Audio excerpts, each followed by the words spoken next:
uFilipu ngumkhonzi kaThixo ophilayo. Elibali libale liqhelekileyo kodwa ndifuna ukuthi ndilitolike ngalendlela uThixo altyhila ngayo ngokwale ndawo sikuyo silibandla. Number 1, kufika ingelosi kuFilipu. Ithi mkhonzi wenkosi, suka kule ndawo hamba ngendlela uye endaweni ithile. Basekhona abangcwele. Glory to Jesus. Ithi ni response kaFilipu, uyaphuthuma ngoko nangoko uya kule ndawo kuthiwa makathini makaye kuyo. I want you to notice one thing. uFilipu akanga reacte ngokothuka njengoGideon, njengoMary, njengabanye xa behlangana nengelosi, kodwa kukhangeleke uFilipu ekhelene nengelosi. Bakhona abantu abancane. Ngokuba bengakhalananga bezawukhabuza imibuzo abayibuzileyo abangaphambili bathi ungubani wena. Hallelujah. Ethi ndoda apha kwiTestament endala zicacisa uba ungakumna okanye ungaphesheya. Ukwenzela basedabini ndiyazi basedabini. Hallelujah. But uFilipu, he recognized the voice and he did exactly what he was told, because I believe that he was familiar with the voice of this angel. I want to take it further. This was not just an angel, but it was an angel uThixo had assigned empilweni kaFilipu. Likhona ibandla. Hallelujah. Awave uthi dada nsekho. Ngoba lo msebenzi wengelosi kuyabonakala ukuthi ayiwenzanga yodwa, kodwa iwenze nomoya ingcwele. Go with me. Ngoba kuba verse alandelayo ufika kwindawo apho ngoku uFilipu isekhona njalo ingelosi, akasethunywa ingelosi kodwa uthunywa umoya ingcwele. Hallelujah. Which means he was at a level of a relationship with the Holy Ghost that ubunzulu bayo umenze wathi wayazi ingelosi yakhe, wakhelana nayo, wakhelana nohamba naye. Are we here, saints? Are we here?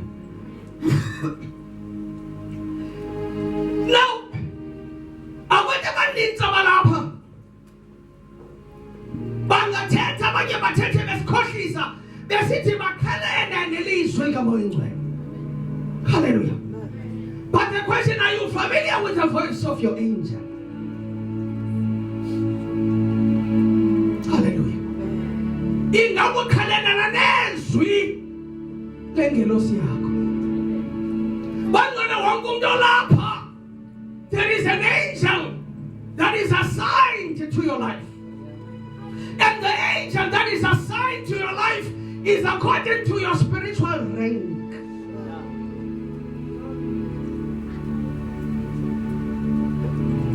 Le ndawo yakho yamandla izulu alithumela ingelosi emandlayo amancinci kunerank obekwe kuyo lizulu. Masenze umzekelo ngale verse. Le ndoda isisityebi ihamba ngale nqwelo, ihlangana nalo muntu uvele esithubeni ehamba ngenyawo. But the power and the authority in his voice yenza le ndoda iphezulu, yazibona ithobekile, that ingamamela kodwa ingamazi. Because ukuthetha kwakhe bekungahambi kodwa amandla engelosi esecaleni kwakhe ibibenza ukuthi nabaphezulu bakwazi ukuthobeka bamamele. Ngaba wena umanyela ukuba sisekhona kusini.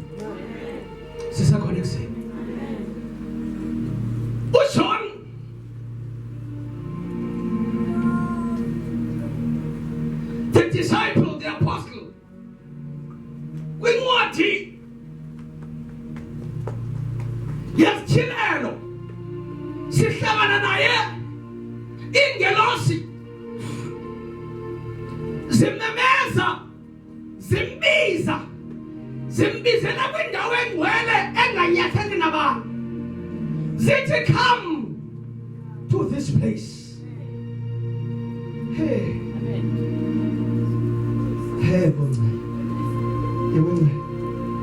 in heaven kunengelosi zemikhosi kaThixo ithi incwadi yesithilelo siyeka isikhathi izikhwela amahasha enhlobonhlobo. Glory to Jesus. It means as already there's no trespassing. Awungeni nje noma kanjani. And to me it tells me that iZulu began to recognize Yohane ngokwesikhundla sakhe sikamoya. And he was allowed that anganyuka nangasentla abone izinto ezingazaziwa ngabantu. It was the same thing with Paul. Paul, what I saw a man, not in the body, but out of the body, in the third heaven. It means Paul, even though he was a man, God is lavula, lamniki kunye ukuthi angene, abone izinto angenalungelo lakuzichaza. Elikunya ayintoba engumzalwane, kodwa iZulu liyamazi umbali kumoya. And iZulu had to allow that this man, because isibane sakhe sikhona eZulu.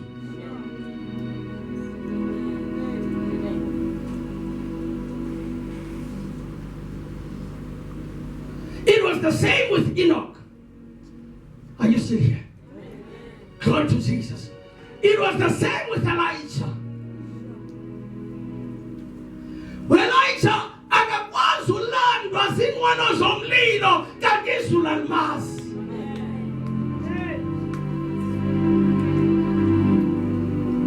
Kunendlela ewayesaziwa liZulu lathi alawuthumela nje kodwa malithumela inqwelo zomlilo.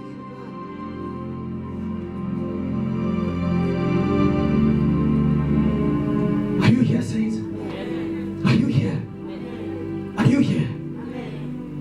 Enoch, he went ezulwini wahlala kwirenki yakhe. Irenki yemenza ukuthi abe negunya lokulawula ingelosi. Are you here, saints? When you read the book of Psalms chapter 8, iyachaza la ncwadi. Tata wami, cela uthathe mic uye la ncwadi. Ichaza ngomuntu ngendlela uThixo amenze ngayo. Umuntu imbonethe wasilela kancane kwingelosi. La ntetha ithi senzwe sasilela kancane ayithi we are lower than angels. Kahle kahle the Bible ithi ingelosi zizizicaka.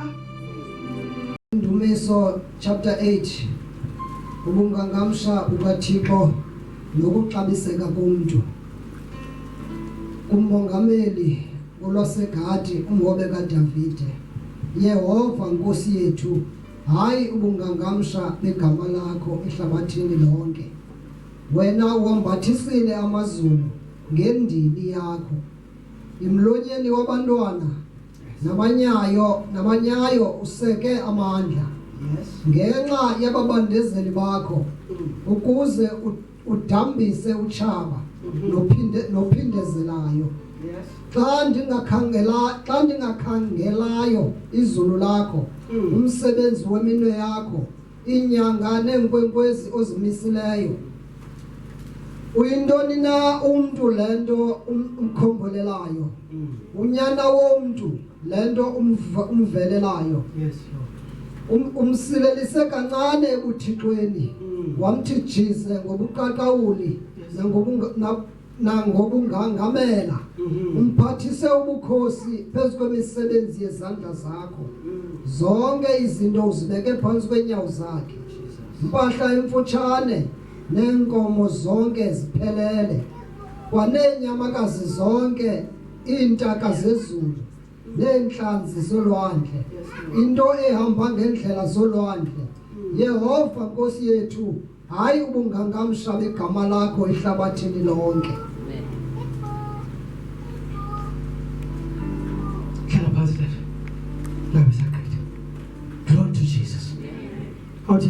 here? Hallelujah. Can I go deeper with you? Lengathi lapha kahle asincitshiswanga ngaphansi kwengelosi. Hallelujah. Glory to Jesus. Kodwa njengo Yesu wathotywa waze wasezantsi ukwenzela lande thina sisezantsi. Wawudlula umgangatho wengelosi wathotyelwa ngasezantsi kunengelosi. Ukuzenza umsebenzi odingwa nguThixo. Lo msebenzi wobonakala koFilipi. Hallelujah. Umsebenzi othunyiwe wokulanda imiphefumulo ayingowengelosi. Kodwa umsebenzi onikwe thina. Lo msebenzi ukhangeleka edelelekile kodwa uxabisekile ezulwini. Like glory to Jesus. Basekhona abantu endlini. The reason that we are made a little lower than the angels, it is because we are assigned uyolanda imiphefumulo. An angel has no right to preach Christ. I want to put amen. I want to put amen. Ingelosi azinagunya lokuhamba sishumayela Yesu. Igunya lokushumayela Yesu linikwe mina nawe. Kodwa igunya likhangeleka liphansi lelona lakhe laxabiseka phambi koThixo. Hallelujah. Mhla kwavalwa amasango sabizwa. Hallelujah. Akuzuthwa kwingelosi bekutheni la miphefumulo izingashunya yezo kodwa kuzawubuzwa mina nawe. Yaye kuzawuthwa xa kubuzwa kuzawuthwa bendithenda kuthumela nengelosi ukuthi ihambe nawe njengoFilipi ihamba nengelosi. Philip uzange ashumayele yedwa kodwa yayinguye okhupha amazwi kodwa amandla ukuthi la mazwi amkeleke ayisuka kwingelosi. Kwezinsuku zokugqibela asisakwazi ukushumayela ngoba sishumayela ngamandla sihamba sodwa. Kunamadoda esiwabizayo bengenabona lohluthu pha ebiza amadoda amisa o-assemblies. La madoda ayingahambi odwa kodwa ahloniphe ubukho bengelosi. Uthixo awathe wasayamanisa na ukuze bahambise ivangeli. That's why lamabandla samile asenamandla nangoku ngoba abantu abawambisayo babengashumayeli bodwa.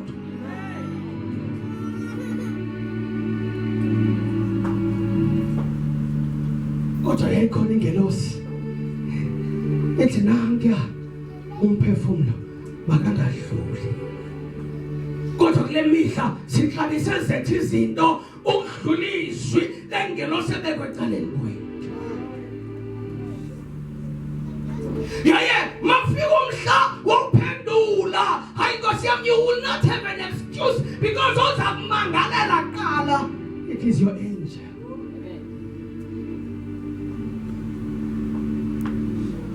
Hayibo ndiyavalile. Ivangeli esikolweni ngokubangcwele. Ayilolo uhamba nje ucinga uzavuka uvuka uthi there's open air. Ndikhangela imiphefumulo. Kodwa ngabantu abathi Nkosi uma ungahambi nathi asisuke kule ndawo. If you cannot send your angel, who's gonna bring fire in this revival? Then gonna sing ayenze imvuselelo kodwa kufike ingelosi ezawuvusha umlilo ukuze leli imvuselelo ibe imvuselelo yomlilo. Are you here, sis? Are you here? Are you here? But the problem is that we are still stuck with stages of the familiar. Indlela yonke mamodelo wenza ngayo luphawu lamabandla osuka kuwo.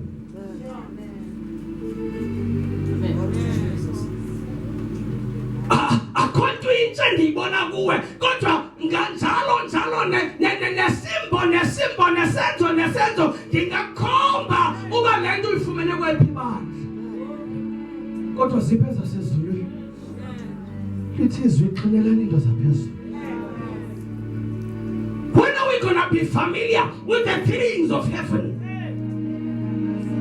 Your tongues, I can tell you which spiritual father was Fumanuguye. The way you pray, I can tell you what the way you land up in a kilo tandaza. Let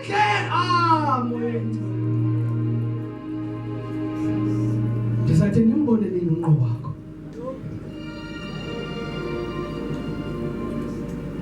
Ayisa khona amen.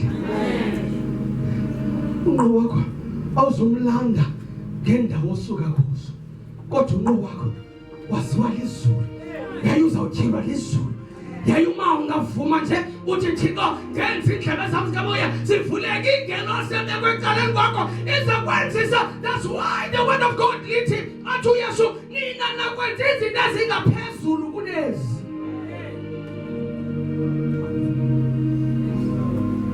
How is it here? How is it here?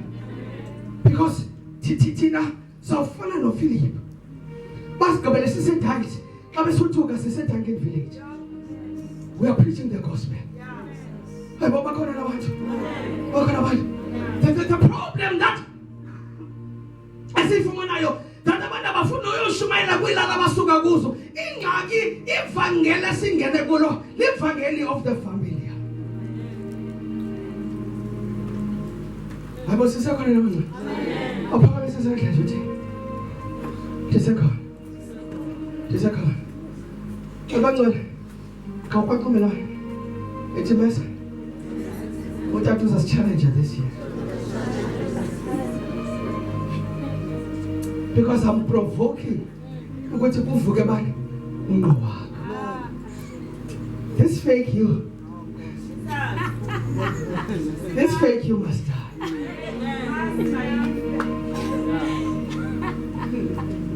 It's a mess that the faking woman must die. Even these fake tongues that you think are powerful must cease.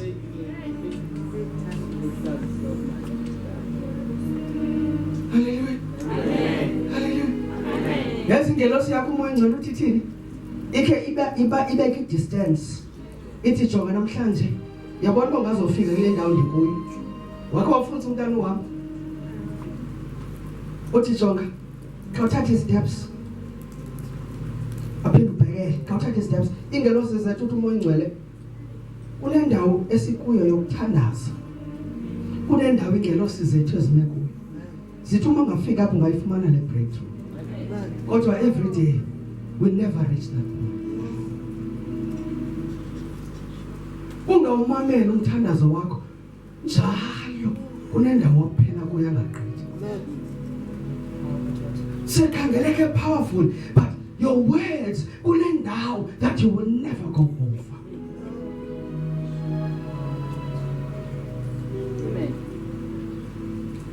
Sikhona yini guys? So nqula, so sithi ndiyamthanda uThixo, sekuthiwa nguAkhanani khawuphakamise izandla. Even your lifting of hands kune level izandla zakhe ezingadluli kuyo. Kunabantu abangazange bazilift izandla ngolhlobo. Izandla zabo soloko sithi.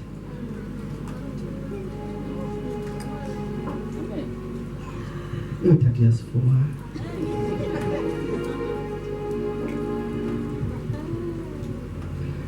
Abantu balapha bayavutha kodwa zange bakhe bacanjalaliswa nguThixo kuphuma ibandla umuntu asale enkonzweni kuThixo ahlale noThixo.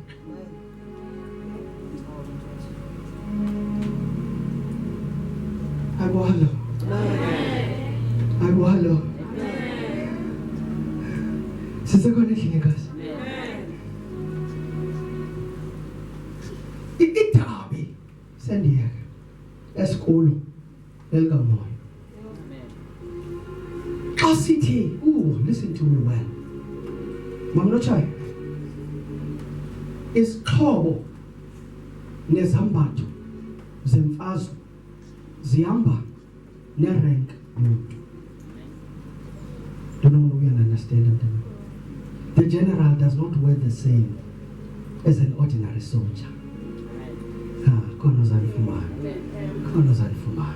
The commander akancintiswa ngendlela enye nejoni elihamba phambili.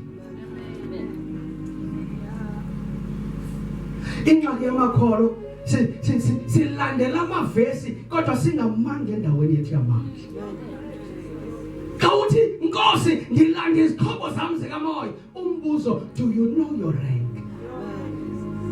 Ngoba mawuthatha izixhobo zejoni elihamba phambili ukuthi lingafa qala icommand iseza uzawufa uzawubulawa into zakho zizawubiwa nguSathana because your armor does not match your rank.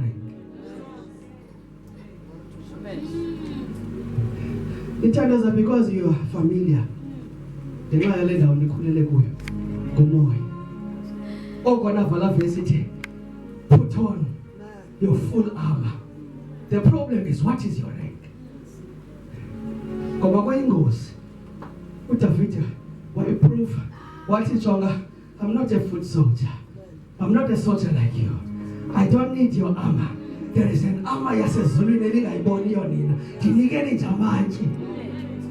And lamanje ayingawa kulawula uGoliath. Lamanje was to prove so that babelenta bayibona ngamehlo ukuthi intoni ebulala uDavid.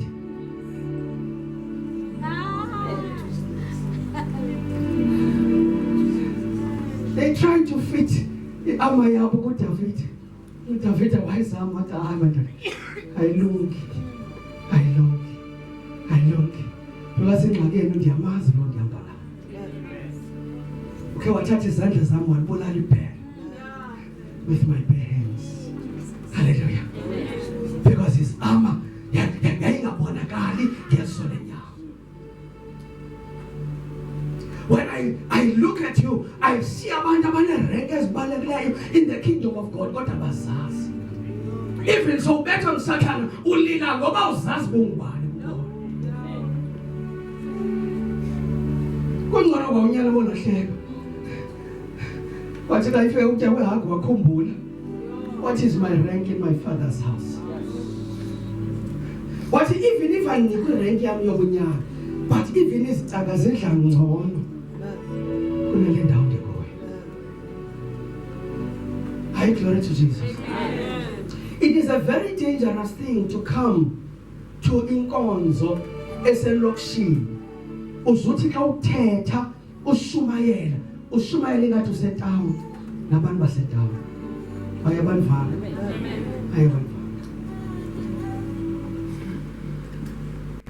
uThixo will never allow us sikhule without a father. Usheke nomama, lo mama is HIV positive. Udadewenu akaphangela ubhuti wakho usetrongweni.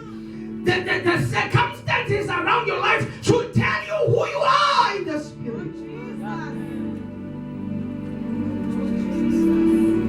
Imeko nje yonke yobombakho malibe iyaqalela kungubani kumoya. Abanye abantu banodata, but I grew up without a father. I don't even know my father. Abanye abantu bakhuliswe ngothando lomama, but mina ndikhule ngaphandle angilazi uthando. And when you call, why me Lord, you should recognize what is Zulu. Kunendlela elikwenze ngayo.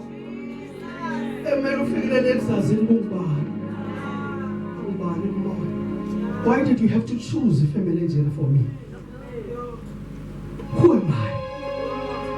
Who am I? Who am I? I was a good wife. Why does my family the reason that you are asking those questions, it is because the angel that has been assigned to your life, it is provoking you in a mutete.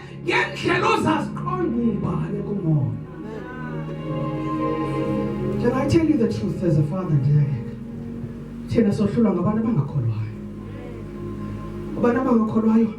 Abadingi uthetha ngelwimi kodwa uyayibona imeko yasekhaya athi ndizawuma ndizayitshintsha imeko yasekhaya.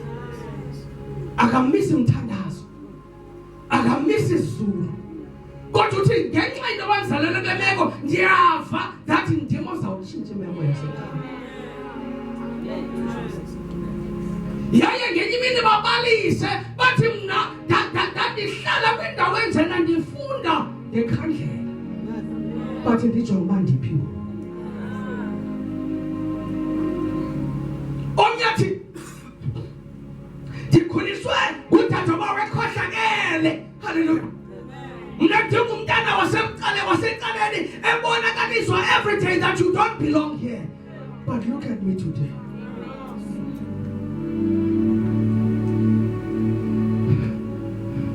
Because this thing is not about how powerful and anointed you are, but ngoba unqo wakho dimanda ntoni kuwe. Angomabandla wonke ashumayela ngale ndlela ashumayela. Oko laqala elibandla khona linika abantu amavesi. uThixo wafika kwindawo wathi ningothixo. Sayigxininisa into yobunyana. But all of that was just in now of their identity. Amen. But now uThixo uthi nyuke nani ngasenhla. Ifane noPhilip. Philip wayekhalile uthathwa ngumoya oyingcwele amlahle naphi nabathanda khona. uPhilip wayesengambisanga ngoko ngendoba ndingumzalwane kaYesu. Wayedlulile kwindawo ye-identity. Kangiyeke umemeza ubusuku nemini ukuthi nina nisindisiwe kodwa nihlulwa ngamadimoni. Useless demons. Madimoni ombula, madimoni otshwala ayenehlula. Abo basekhona abantu abangcwele. Hallelujah. Hallelujah. Nihlulwa na ile nto mama befundisa ngayo ekseni. Nihlulwa na kukuthanda intshaba. Bakhe bamangala abazalwane abamkeleyo abaxa ndibana nabo. Hallelujah sithube. Indlela endibathanda ngayo uncumo malitshintshi. Amen. Hallelujah. Hallelujah. Uncumo malitshintshi. Amen. Glory to Jesus. Abanye bamangale ndithanda abantwana babo ndibabone bona ukuthi baamile. Suka abantwana ngoba bayazi bona le nto imdala. Hallelujah. Suka baqhuba abantwana ngoba bayamazi lo tata. Suka ndithanda umntwana. Ndifike efestere ndithi mole mama uyaphila. Hayi ngikhumbula nje umntwana. Bye bye. Amen. Hallelujah. Amen. Sisekhona bangcwele. Amen. Sisekhona endlini. Amen.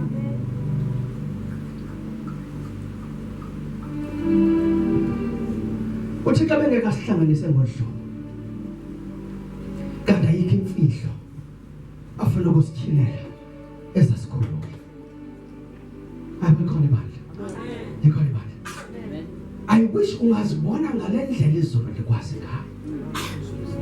Oh, cela sivale ngale verse that go to John 3. Funde nje from verse 1 to the last verse bese ngiyayeka.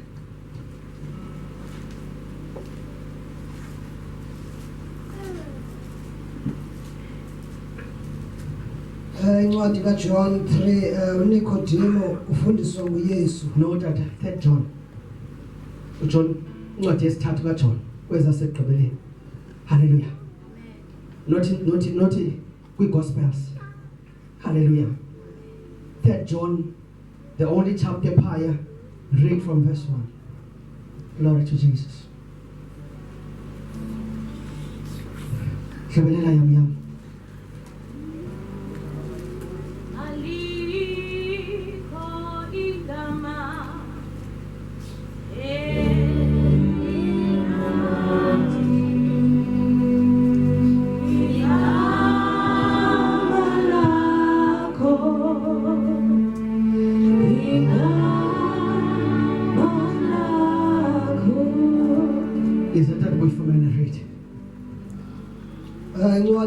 John chapter 1 soqala verse 1 indoda enkulu ibhalela uGayo oyintanga engithandayo mna inyaniso ethi Ntanda ndinga ungathi ngezinto zonke usikelele uphile njengokuba usikelelekile umphefumulo wakho.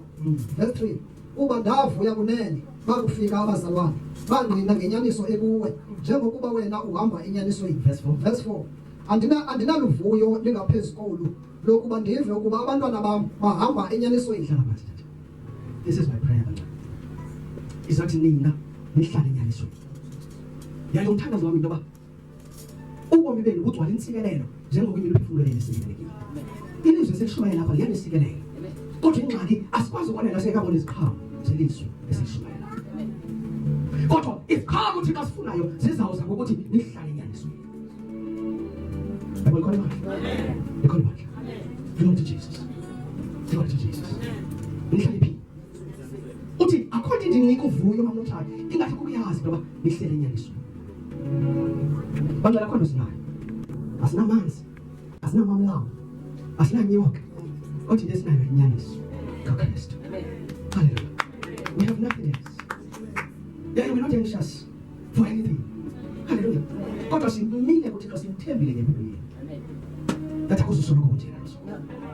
Akuzusoloko kunje. Things must change. Ezintwana makhona ithanda sisitsha. Izinto kuyamele ukuthi ziguquke. Hallelujah. Izinto kumele ziguquke.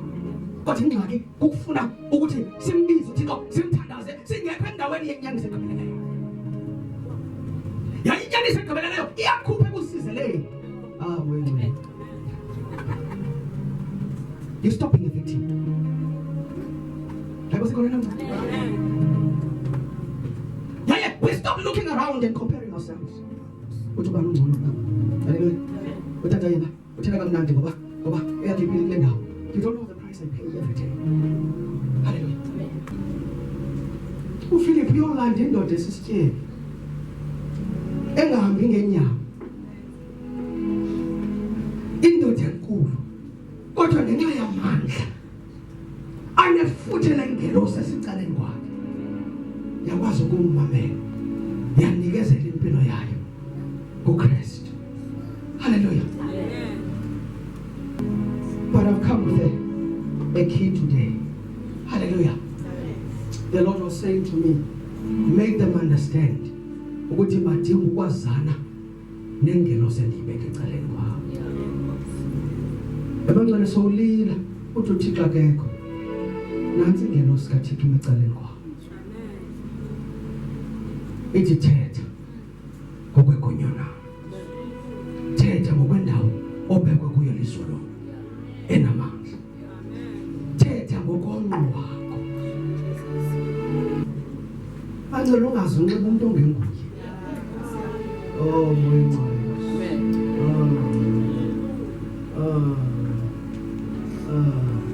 No wonder uThixo wenza into kuJohn the Baptist anxiba amavukuvuku ukwenzela ukuthetha kwakhe kungabonwa esibhatyeni kodwa kubonwe kamandla engqondo ukuthetha kwakhe. Amen. Hallelujah. I sense in my spirit that kunengelosi ezingxamile. Udala ilindile ukuthi uyiqonde ngoba ingelosi yakhe lapha ecaleni kwakho. Oh moya ngcwele uSomali can understand what I'm saying. Even lenda uhlele kuyo. Abanye benemva kwakho. Uhlele nje esitulweni emva kwakho. Kunendoda enamaphiko, kunendoda ekhazimula yemile emenye impilo yakho. Ethi ngexesha ungena kungahambi wedwa naxa uphuma uzophuma uhamba wena. Athi hamba uyohlangana nenjaba kodwa sizukwenza nto ngoba uhambi wedwa. Oh moya awambe wedwa. Awambe wedwa. Abanye bayalala bengadlanga becinga ekuseni bawuvuka befile kodwa suka ingelosi ibangezelela amandla phezu kwamanye abantu. Endaweni yokufa ekuseni usuke uvuka unamandla kunelaxesha ubudlile.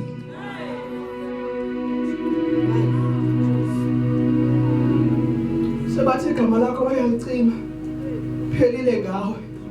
Kodwa lona osecaleni kwakhe athi anazi ukuthi ngibani lo. That have been assigned to. Uyalila ngoku because awuphangeli. Kawujonge imeko yakhe imbi. Kodwa ukhona othi noma ningamzamazama kodwa ngeke imeko yakhe ihlale nje.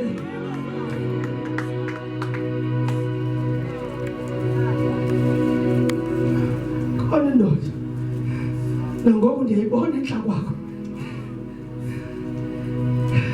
Uma isithunzi sakho singahlukani nawe, ingelosi yakho ayikwazi ukwahlukana nawe. Are we still here? Are we still here? Abanye bethu bemele bakudala kwacimeka isibane ngempilo zabo. Kodwa ungulo usaphila. Usaphila. Banye bayamangala. Bathi hayi endiziqalela bangeka lenze ixesha. Glory to Jesus. Banye bayafika ulele egeyithini bachiza izinto. Kodwa xa bephinda kujikilanga bakubona usahamba usakhathula usagijima amazi ukuthi utsibe kanjani kanti ikhona indoda ekufunule yathi uyawela nala. Uyawela. Lithi izwi nomhlabelelo zongena apho ukuthi abangeke. Hi, glory to Jesus. I see you in the real you. Oh my God. That's even abanye benu le ndlela onxibe ngayo. You are not even comfortable. Because indlela onxibe ngayo iyazidela. Because ingathi bendinento kanomtsho. Ndithi nangoba banibone kodwa ndibona ingubo zakho zikamoya. Andiboni le nto inxibileyo imbathileyo kodwa ndibona lena imhlophe ikhazimulayo kamoya ekhamba umbani kumoya.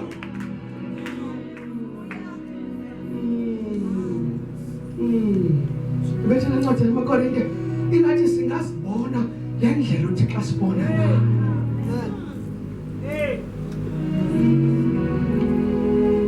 Untwana sekhaya bayeke bakudele. Bayeke bakubhaqile ngamagama abuhlungu apha emqolo. Xa udlula bakubize ngawo. But it's time to say I know who I am. Ndiyamazi unqoba. Ndiyamazi unqoba. Ndiyazazi uba ngingubani. I know that this is not my story. Hallelujah. This is not my end. My destiny. Ayibhalwanga ukuthi iphele kanje. Can we stand on our feet? We're gonna pray.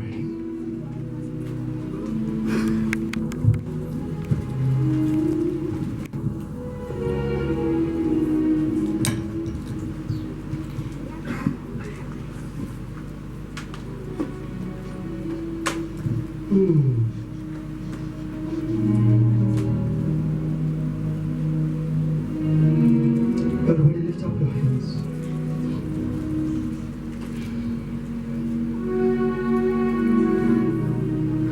Lethi bali le Bible ikumkani yabiza bakhethile yabavuma yalanda estratweni ukuthi ngena kwikona nekona ulande kodwa sebezile belapha mfuthu yafuna bembethe. Oh my God, now somebody can hear me. Ndizayityhila iBhayibhile ngendlela bengayiqondi ngayo. Sesigcwele ezulwini kodwa yakhangela bokumkani. Because in the kingdom there are ranks. Yathi ndifuna bembethe.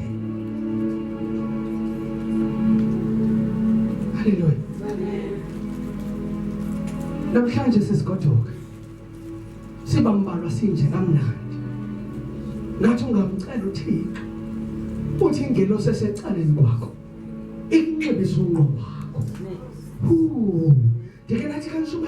That they are divine helpers that will not recognize you until ungene kunqobo wakho. Bazaqale bathi kudala sikhangela wena. We've been looking for you. Are you here, church? Are you here? Hallelujah. Kunabantu abamane bebe benqonqoza next door kanti bafuna kwakho.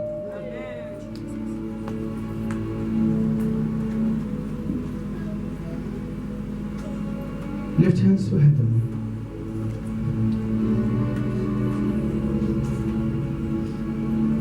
I want you to close your eyes.